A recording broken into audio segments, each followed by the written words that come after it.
entre ponentes y organizadores y sobrevivientes sobre todo, ¿no? Eh, ¿Cómo se va para adelante esto? Ah, ya. Pues miren, yo sin andar mucho de preámbulos, la verdad es una suerte que tener los medios electrónicos hoy en día, porque nunca jamás yo pensé, pues también se dio la semana pasada, íbamos a tener una plática presencial y pues no fue presencial y es virtual gracias a los medios electrónicos. Las siguientes palabras que voy a dar son toda mi responsabilidad, no represento a nadie ni hablo por nadie, todos son mi sentimiento de palabras que de alguna manera se expresó un poquito anteriormente, ¿no? Pues mire, llevo con esta presentación pues varios años presentándola a más de 27,000 alumnos, 20 estados de la República, numerosas universidades, colegios, desde Tapachula, Tijuana, Monterrey, Mérida. Pero la verdad nunca me había pasado en ningún foro después de 20 años que una presentación organizada histórica y académica fuera cancelada. El doctor Carlos Eduardo Díaz de la Universidad Autónoma de Toluca suspende su apoyo, mientras que este comité, gran comité organizador, se le aprobó en septiembre de 2023. Sucumbió a la presión de estudiantes y profesores como el doctor Alberto Saladino y publicaciones en internet que amenazaron con tomar en fuerza la universidad. La razón, no sé si fue presión política, etcétera, ¿no? Esto, hay un grupo en Facebook por un señor Carlos Pérez y Ali Pacheco que denomina este congreso un congreso sionista y defensores del genocidio en Palestina, lo cual refleja la ignorancia y el prejuicio que existe hoy en día. Pues es falso que las definiciones de estas gentes, según la resolución 96 y 260 de la ONU y la Convención de Ginebra en conflictos armados, lo contradicen. Desafortunadamente, la ignorancia y desinformación en Internet ha llevado a estas autoridades universitarias a ceder y cometer violaciones a la resolución 60-7 de noviembre de 2005 de la ONU, donde México es un firmante. Las universidades forman el futuro del país y pensadores. El antisemitismo vuelve a aparecer y con sus consecuencias, por más que queramos evitar el nunca, jamás que iba a suceder. El Congreso están invitados conferencistas académicos y sobrevivientes, Argentina, México, Estados Unidos y otros países, y más de 250 estudiantes y ponentes de diferentes universidades del país. Maestros, profesionistas diversos inscritos en México y otros países. Pues la verdad repudio esta decisión de la universidad, pero gracias a este medio no solo no nos callan, sino nos amplificamos, ¿no? Viendo la misión y visión de la universidad, claramente la visión y visión de esta universidad es muy interesante, muy abierta, pero el doctor Eduardo Díaz decidió no seguir la misión y valores de esta universidad. La resolución 2007, que es importante para entrar ya en el tema, obliga a todos los firmantes de esta resolución de las Naciones Unidas a sus miembros sobre la educación sobre el Holocausto. Designa el 27 de enero de cada año como el Día Internacional de Conmemoración Anual en memoria de las víctimas del Holocausto. Rechaza y condena cualquier negación del Holocausto como hecho histórico, ya sea total o parcial. Insta a sus miembros a elaborar programas educativos que inculquen a generaciones futuras la enseñanza del Holocausto, con el fin de prevenir futuros actos y de genocidio. Establece el programa de divulgación sobre el Holocausto de las Naciones Unidas con el objeto de movilizar a la sociedad civil, como lo estamos viendo en este congreso, con The Voice of the Silence y otras que más que existen. La UNESCO también apoya con la educación del Holocausto y los genocidios mediante un programa internacional de educación sobre el Holocausto y genocidio.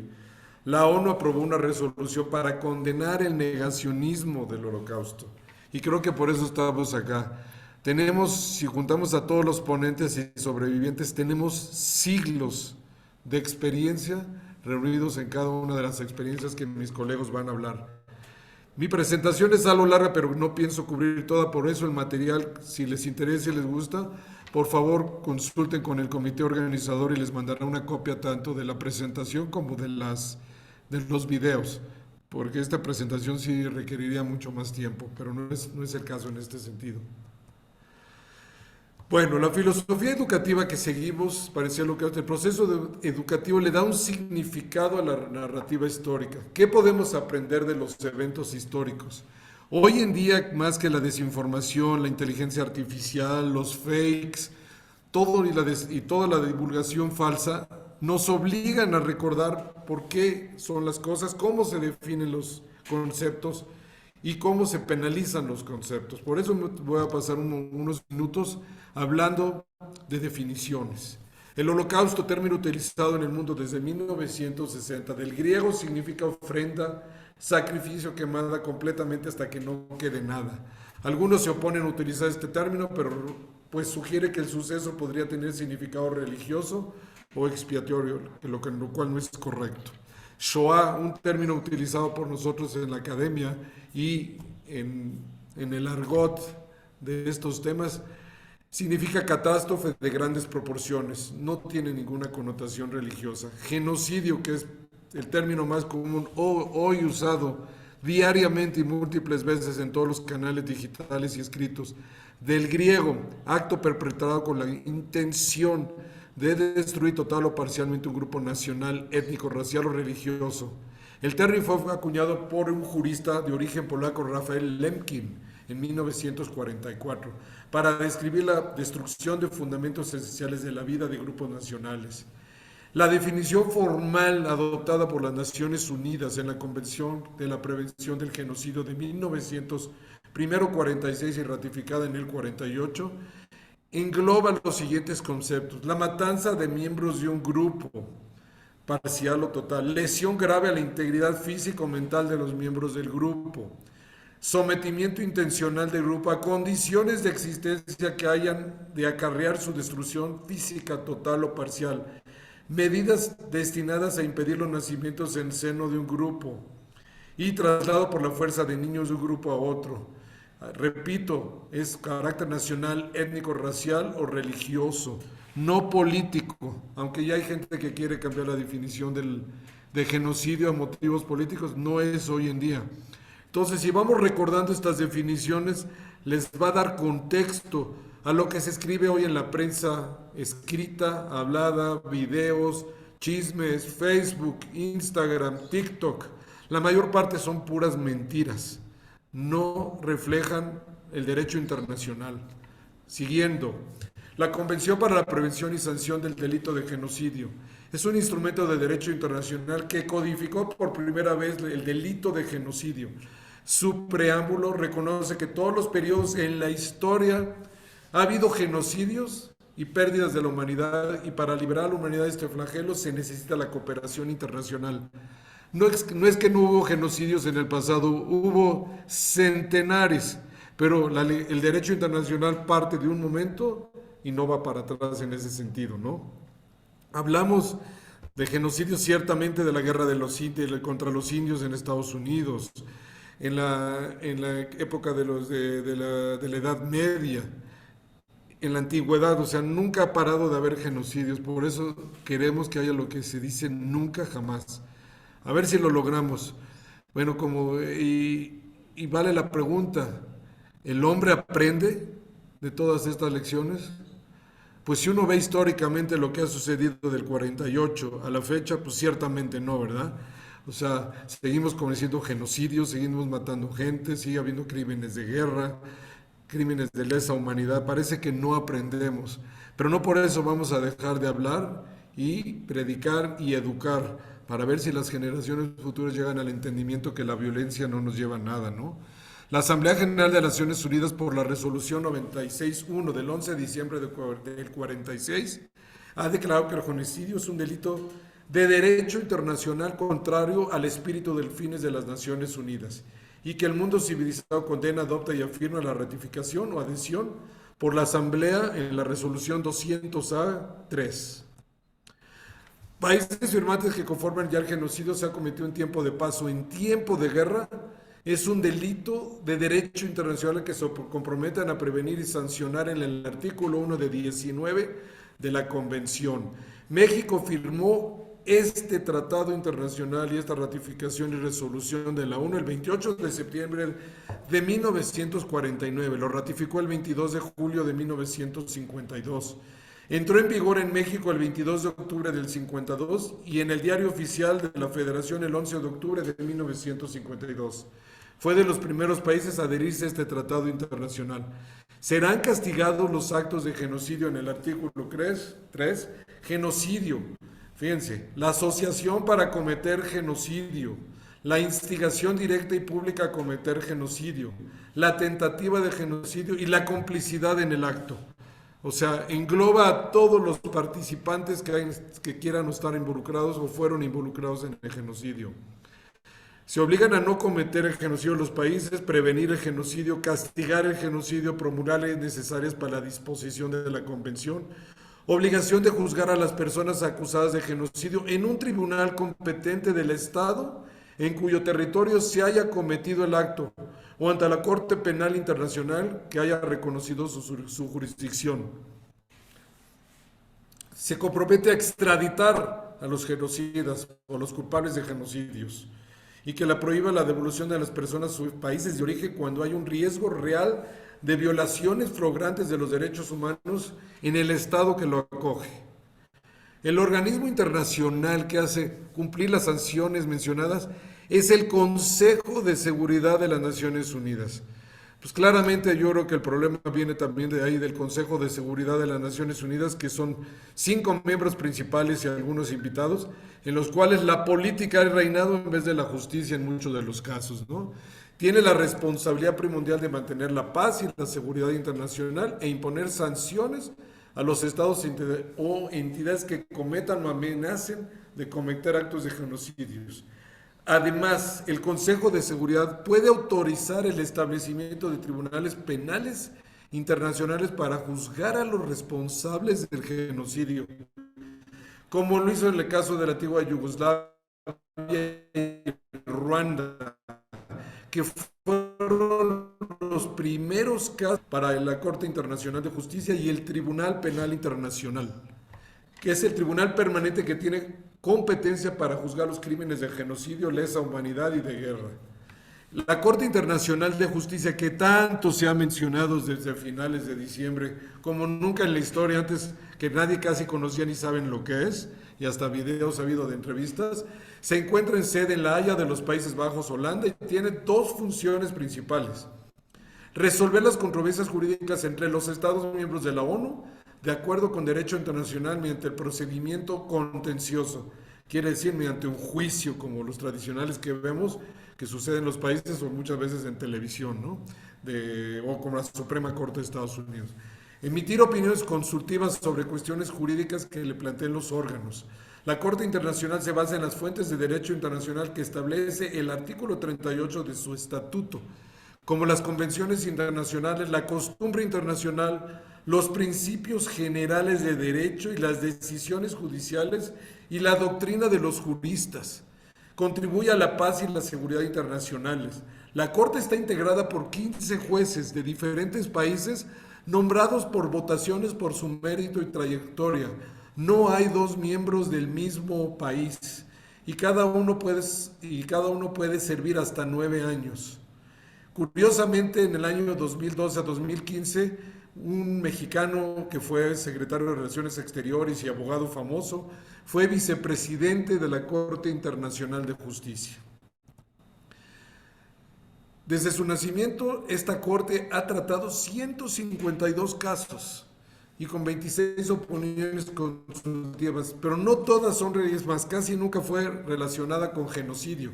Fueron tratados internacionales, derechos económicos, derechos de paso, etc. No es una corte dedicada al genocidio, es uno de los temas que la Corte Internacional cubre para conocimiento de todo, o sea, para evitar toda esta disparidad y desinformación que hay en Internet. ¿Qué casos conocidos hubo? Alemania fue condenada por genocidio de los judíos y otros grupos durante la Segunda Guerra Mundial, como el Holocausto, por el Tribunal Internacional de Nuremberg y otros tribunales aliados. Fue la antesala de la Corte Internacional de Justicia, estos juicios de Nuremberg, en muchos de sus temas. Ruanda fue condenada por el genocidio de los Tutsis y los Hutus en 1994 por la Corte y otros tribunales nacionales e internacionales, donde 500.000 de personas fueron ejecutadas en 3 semanas a machetazos, la forma más vulgar y salvaje que uno se puede imaginar. Bosnia y Herzegovina fue condenada por genocidio de los bosnios musulmanes en Srebrenica en 1995 por el tribunal y otros nacionales e internacionales. Camboya fue condenada por el genocidio de los vietnamitas y los musulmanes Cham entre 1975 y 79 por las cámaras extraordinarias de la Corte auspiciadas por la ONU. En proceso de investigación hoy en día hay varios genocidios, aunque sea retroactivo el de los armenios por el Imperio Otomano, el de los yazidis por el Estado Islámico que lo sufrimos en la década de los 10, de 2010 a 2020-21, de los Rohingyas ahorita en Myanmar. Curiosamente, ¿quiénes son los individuos más famosos que fueron perpetradores y genocidas? Adolf Hitler, Ratko Mladic fue el jefe del Estado Mayor del Ejército de la República y conocido por el carril de Srebrenica, donde fueron asesinados entre 7 y 8.000 personas. Fue condenado en el genocidio de los bosnios y fue capturado en 2011 y sentenciado a cadena perpetua en 2017. Estos juicios tardan enormidad de tiempo, consumen muchos recursos, etcétera, y es básicamente casi imposible luego juzgar, no arrestar, sino juzgar, hallar culpable y sentenciar a un genocida. Otro carácter, Jean-Paul Acasio, por el alcalde de la comunidad de Taba en Ruanda, fue condenado por el genocidio de Ruanda, ¿no?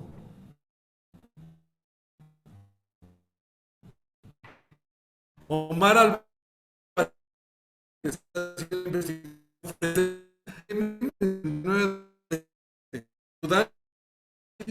esa época, el periódico, los medios, el mundo, ni le interesa. Ya no aparece ni en las noticias. Eso es lo trágico de muchos genocidios. 1.000 personas y millones de gentes fueron desplazadas. Emitió órdenes de arresto en su contra en 2009 y 2010, pero no ha sido entregado al tribunal. Fíjense. O sea, es inaudito que el derecho internacional esté vigente y no podemos hacer mucho contra estos. Sun Yuski, el líder de Myanmar de 2010, premio paz en militar de Myanmar, pero hoy es acusada de genocidio, está en la cárcel por las cortes de Myanmar por complicidad, no por asesinato, por complicidad y permitir y quedarse callada de los musulmanes rohingyas, que son una minoría musulmana en Myanmar. Tuve la oportunidad de estar en Myanmar a mitad del conflicto y casi no se sabía nada, ni la misma gente hablaba mucho al respecto, pero estaba sucediendo en ese momento. La Corte de Justicia, la Corte Internacional de Justicia abrió una investigación sobre ella en 2019. Gambia, un país africano, presentó una demanda contra Myanmar ante la Corte Internacional de Justicia por violar la Convención sobre el Genocidio.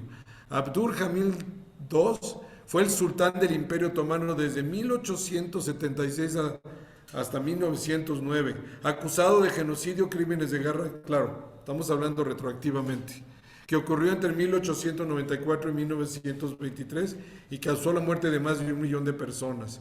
El expresidente de Serbia no ha sido arrestado, Serbia, Slobodan Milosevic. Paul Kagame, expresidente de Ruanda. Abu Bakr al-Baghdadi, líder del Estado Islámico, que al ratito vamos a hablar un poco de eso. Espérame, aquí me están... La Corte Penal, hay otra corte que se llama la Corte Penal Internacional, establecida en 1998, para que vean el contexto histórico que en el derecho internacional y en todo esto hay mucho más ruido de lo que la gente conoce, mucho más eventos y mucho más legislación. Esta corte fue establecida cuando estaba previsto desde 1948 en la Convención sobre el Genocidio. Es el principal órgano judicial de las Naciones Unidas.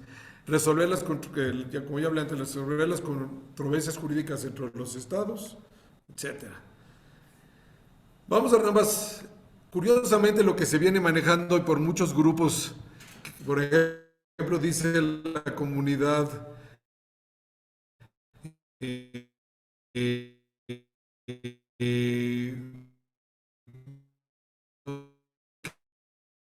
un crimen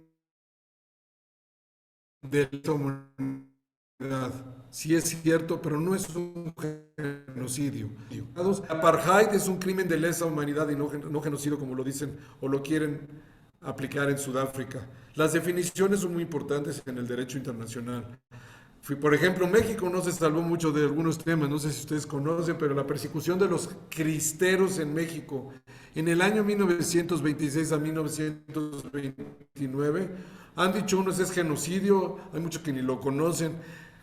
Claramente, si viendo las definiciones, son como crímenes de guerra o de lesa humanidad, pero no de genocidio, dependiendo de la interpretación del derecho internacional humanitario y de los tribunales de criterio competente. Algunos argumentan que fue un conflicto armado no internacional y que por lo tanto se podrían aplicar las normas del derecho internacional. Y siguiendo los convenios de la Convención de Ginebra de 1949 con sus protocolos adicionales en conflictos armados. ¿Por qué menciono este caso? Porque verdaderamente yo creo... Ay, ¿por qué no avanza? Vaya. Verdaderamente no hay país o muy pocos países se salvan de haber cometido crímenes de guerra, crímenes de la lesa humanidad, agresiones. Todos tienen algo cola que les pise, ¿no? Crímenes de guerra en la Corte Penal Internacional, que fue establecida en 1992. Los crímenes de guerra son aquellos delitos que violan el derecho internacional humanitario en el contexto de un conflicto armado entre dos o varios contendientes. Aparece cuando se agrede el contenido de la Convención de Ginebra de 1949, que establece las protecciones básicas para las personas que no participan o han dejado de participar en las hostilidades, como son civiles, prisioneros de guerra y heridos. Algunos ejemplos de crímenes de guerra son el asesinato, la tortura, la violación, el pillaje, la destrucción y el género, que puede llegar a genocidio, ¿no? Existen tribunales nacionales e internacionales que pueden juzgar a los responsables de estos crímenes, como la Corte Penal Internacional, que empezó a funcionar en 2002 con el objetivo de perseguir los crímenes de guerra, de lesa humanidad y también de genocidio. El Estatuto de Roma, este Estatuto de Roma es una convención que se hizo en Roma en 1998, el 17 de julio de 98, durante la Conferencia Diplomática de la ONU sobre el establecimiento de una otra Corte Penal Internacional más enfocada. El Estatuto de Roma estableció que estos 4 crímenes internacionales, que son crímenes de guerra, crímenes de lesa humanidad, genocidio y la agresión, es complementaria de la competencia de los tribunales nacionales. El tribunal tiene competencia sobre estos crímenes solo si se cometen en el territorio de un Estado o parte de un Estado y si son cometidos por un nacional de un Estado o parte de un Estado, a menos que la jurisdicción del Consejo de las Naciones de Seguridad de la ONU lo permita. ¿Qué es un crimen de lesa humanidad? Que también se habla de eso. O crimen contra la humanidad, cualquiera de las atrocidades y delitos de carácter inhumano que forman parte de un ataque generalizado o sistemático contra una población civil cometido para aplicar las políticas de un Estado u organización. Los crímenes de lesa humanidad son de las 4 clases que ya vimos anteriormente y es de trascendencia para la comunidad internacional. Bueno, ya ahí con las definiciones, ¿no? Entrando un poco más a materia de la Shoah o del Holocausto. Pues fíjense que como podríamos decir, el Holocausto, la Shoah fue la madre de todos los genocidios, pues, si hablando en forma más vulgar. Es el acto de genocidio más grande registrado en la historia o documentado en la historia. Fue un acto de antisemitismo tal surgido en Alemania y en otros países europeos que se aliaron a los nazis. Regímenes fascistas como Hungría, Rumania, bueno, también estuvo Japón desde el otro lado en las potencias del eje. Total de víctimas contadas y aproximadas son 6 millones, de los cuales 1.5 millones fueron niños, aniquilando también a millones de soviéticos, cientos de miles de cristianos, gitanos, testigos de Jehová, homosexuales, inválidos, curas católicos, disidentes y catedráticos. Todo nace en los años 20. Toda esta filosofía nazi, desde los putsch de Múnich, cuando se forma el Partido Nacional Socialista, en los Bierholz de cerveza en Múnich, en el golpe fallido de Estado, el golpe fallido de Múnich en 1923-1924 por Adolf Hitler y sus colaboradores, que están Goebbels, Goering, todos los que ustedes, estos actores que ustedes ya conocen. Pero esta filosofía no nada más nace de los años 20 en Alemania, viene desde el siglo XIX con filósofos francés y alemán que empiezan a caracterizar todo lo que es la filosofía racial, la discriminación racial, el ser superior. Tenemos a Nietzsche en la música, tenemos muestras de arquitectura que se va armando todo una infraestructura para que a partir de la Primera Guerra Mundial y el fallido Tratado de Versalles o mal Tratado de Versalles, surgen todos los problemas en Alemania en los 20 hasta que sube Adolf Hitler en enero de 1933. Pero se va pronunciando y va a haber muchos colegas míos que van a hablar mucho más en detalle del Holocausto, de la Shoah, para también no repetir.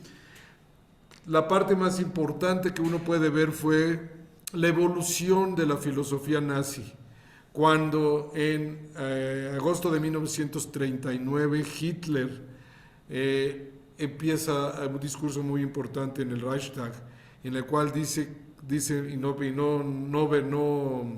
no textual, que si existe un conflicto en el mundo va a ser culpa de los judíos o de la conspiración judía internacional y va a concluir en la erradicación o destrucción total de los judíos de Europa. Claramente lo vemos que se va evolucionando en los guetos, y lo vamos a ver un poquito más después, y luego campos de concentración y campos de exterminio. La invasión alemana de la ex Unión Soviética el 22 de junio del 41, que se le llama la Operación Barbarossa, hasta el fin de mayo de 1945, los nazis y sus cómplices intentaron asesinar a todos los judíos bajo su dominio. Fue el comienzo de la solución final declarada en la conferencia de Wannsee en febrero de 1942.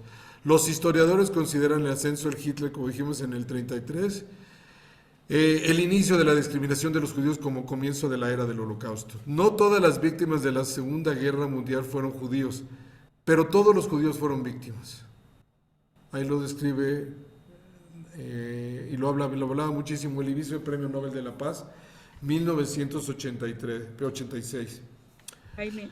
Asesinan y mueren 50 millones de personas en la Segunda Guerra Mundial, sin contar luego también mucho de lo que fue en la parte asiática con Japón, que no se libra y no era muy publicado, no se conoce muchísimo todas las atrocidades que hicieron los japoneses en Asia contra China y otros países. También tuvieron una versión del juicio de Nuremberg en Japón para hallar culpables de crímenes de guerra y crímenes de la humanidad. Tenemos que ir concluyendo, Jaime. Gracias. No me dejaste casi nada, pero bueno, déjame nada más hablar de esta parte. Me diste menos de 40 minutos, ¿eh? La revolución racial nazi se concretó en toda Europa. Todos los países de Europa fueron parte del acoso nazi y de sus aliados. Ningún país básicamente de Europa se salvó de la influencia del Holocausto, de los nazis, de la discriminación. Esta será la última lámina que entonces hablo. Esta es como quien dice una receta de cocina. Todos los genocidios que conocemos han seguido estos 9 pasos.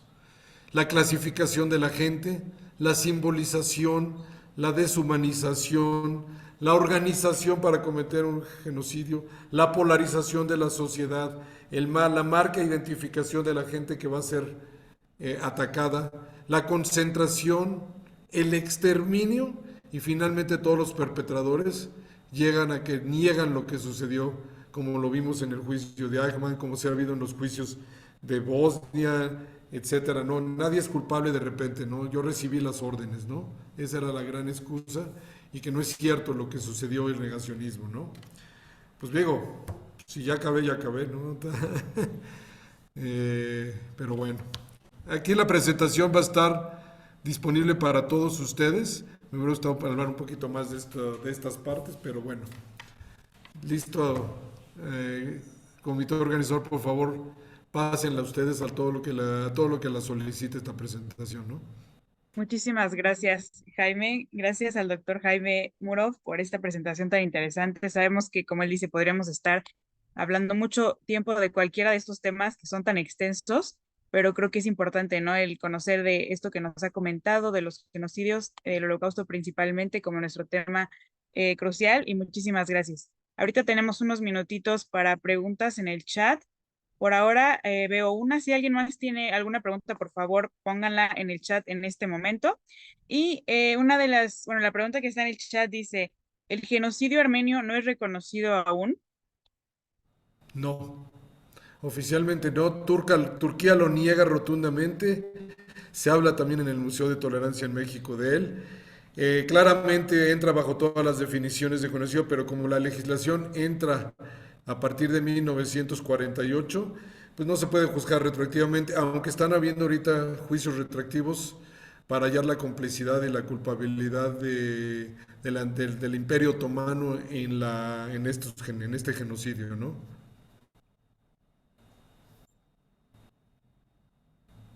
Perdón, ok, muchas gracias. Creo que ok, hay otra pregunta, igual si otra persona ahí escribió algo, pero bueno, hay una pregunta un poco sobre por qué las leyes, pero no son respetadas, ¿no? Dice, ¿de qué sirve tanto artículo y ley si son violadas y no respetadas o son aplicadas selectivamente?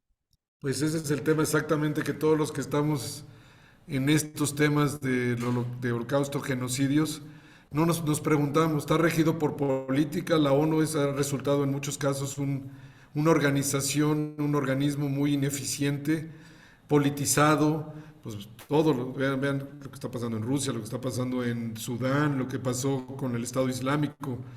El Consejo de Seguridad de la ONU son 5 naciones en las cuales nunca votan, casi nunca votan unánime en favor de algo y pues está manejada por política y vemos de que si no, pero sería peor si no existiera un derecho internacional. Yo creo que habría mucha más impunidad en el mundo y de algo sirve tener un marco jurídico y penal que los pocos casos que han sido hallados culpables y tanto el Estado como las personas sirve de algo.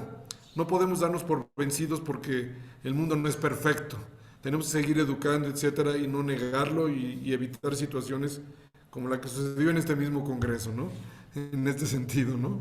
Tenemos que seguir con las leyes. Si no nos rigen las leyes, estaríamos como salvajes, ¿no? En la sociedad, ¿no? Muchas gracias, Jaime. Claro, sabemos que en la mayoría de los países del mundo, lamentablemente, pues hay leyes que no se cumplen, pero bueno, esperemos que se puedan respetar. Bueno, aquí hay una pregunta, bueno, es como obviamente una pregunta más de reflexión, pero dice muchas gracias. Y de las minorías indígenas de Guatemala, liderado por Efraín Ríos Montt, y en algunos otros países latinoamericanos, y de los guisadíes y kurdos, y las masacres sin precedentes en la Unión Soviética en tiempos de Stalin, y los uigures en China hoy en día, desgraciadamente queda mucho trabajo por hacer aún. Correcto. La Corte Internacional tiene esos casos, se están investigando, se están tratando de decidir. Todo tarda, vean, todos estos casos que menciona la persona que habló son casos claros de genocidio, pero hay que llevarlos a la corte, tardan años en investigación, años en dar resultados y dar culpables y luego capturar a los culpables. Recientemente, si leyeron los periódicos en los últimos años, capturaron a algunos de los sobrevivientes del régimen de Khmer Rouge de Camboya y ya están en la cárcel, algunos del régimen de Pol Pot, ya están en la cárcel por lo de Camboya. Entonces hay esperanza, algo hay. Y también toda Alemania ha sido muy, muy eficiente y a raíz de que cambiaron las leyes que se podía enjuiciar a todos los que estuvieron en complicidad con el exterminio y de la Shoah y del Holocausto. Ya ha habido juicios en los cuales muchos de ellos, algunos de ellos no llegan al término final del juicio porque se mueren, ya están grandes, viejos, pero sí han sido hallados culpables hasta el contador de Auschwitz con 300.000 víctimas, por haber sido el contador de Auschwitz y haberse callado y ser cómplice de todo el aparato, ¿no? Hay esperanza. Yo creo que este Congreso con miras a la paz puede darnos un aliento para seguir adelante en todos estos temas. Y muchas gracias, Jaime. Sabemos que han habido y siguen habiendo genocidios a lo largo de la historia. Obviamente no podemos abarcar todos, ¿no? Pero por eso tomamos como referencia el Holocausto para poder concientizarnos a todos también sobre que siguen pasando estas cosas.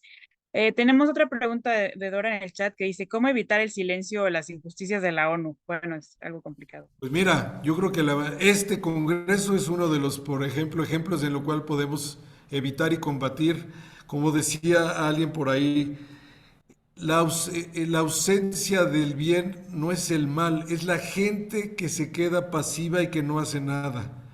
O sea, yo invito a toda la gente que siempre he dado clases, a todos los 27.000 alumnos, es métanse a una organización no gubernamental, hagan algo, sean activistas, enseñen, participen, marchen.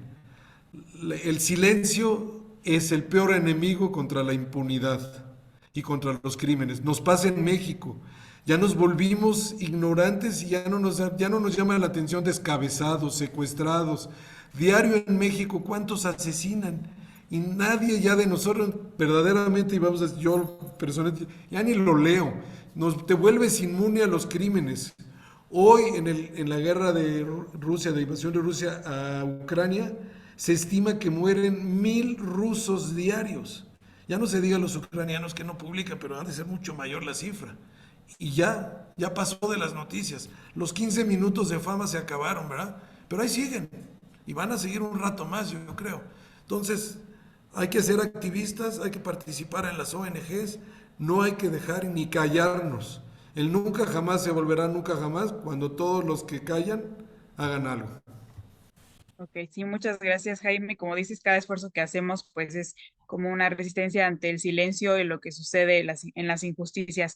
La última pregunta que tenemos por aquí dice, ¿quiénes son las organizaciones más conocidas que niegan el holocausto y quiénes presionan a los directivos de las universidades a no apoyar y especialmente a presionar, pues al respecto? Pues mira, vamos a darle caso hasta la universidad. Fue un profesor, un ejemplo de un profesor que mencioné el nombre, que Saladino, y estudiantes presionaron al rector de la universidad. Y así sucede todo el tiempo. Hay muchas organizaciones en Facebook, en TikTok, en Instagram.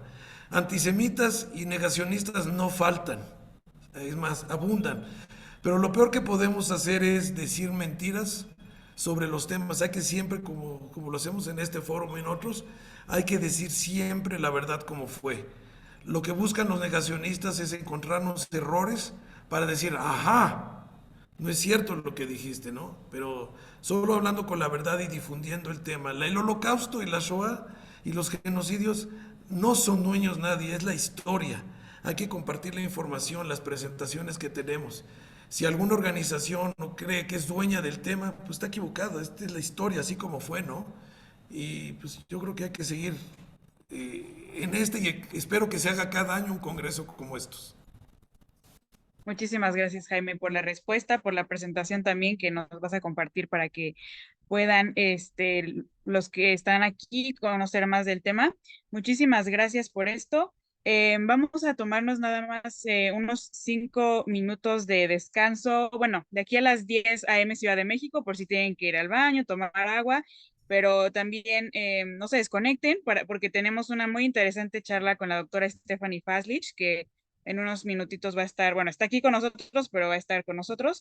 Entonces, no se desconecten, pero nos vemos en unos minutitos y nada más en lo que descansamos. Les dejo aquí un anuncio que tenemos para todos, que a los que le interese más aprender sobre el holocausto, ahorita está abierto este diplomado con especialidad en holocausto, genocidio y derechos humanos por la Universidad de ORT, Universidad Hebraica y el Museo de Memoria y Tolerancia. Entonces, también a todos los queremos invitar, quien quiera, pues ahí está la información para inscribirse. Es mixta en línea y virtual y están abiertas las inscripciones. de manera presencial y en línea. Entonces, nos vemos en 5 minutos. Por favor, no se desconecten y muchísimas gracias nuevamente, doctor Jaime, por toda la información. Sí, gracias a ti. Oye, cualquiera que se quiera comunicar, pásale mis datos. Muchísimas gracias. Nos vemos en 5 minutos.